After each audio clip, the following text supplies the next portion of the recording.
പള്ളിക്കാട്ടിലേക്ക് നോക്കൂ മക്കളെ, എത്രയെത്ര സുന്ദര വീടുകളിൽ കിടന്നവരുണ്ട്, ആചാരബാഹുകളുണ്ട്, നാട് വിറപ്പിച്ചവരുണ്ട്, നാട് ഭരിച്ചവരുണ്ട്.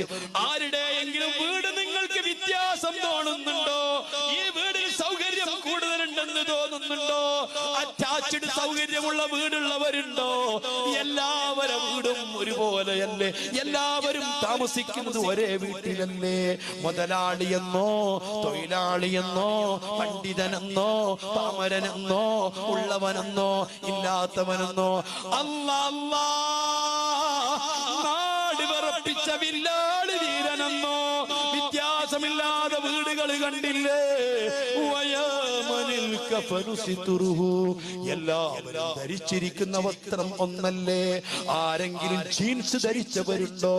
ആരെങ്കിലും 10,000-ന്റെ മുണ്ടുടുത്തവരുണ്ടോ?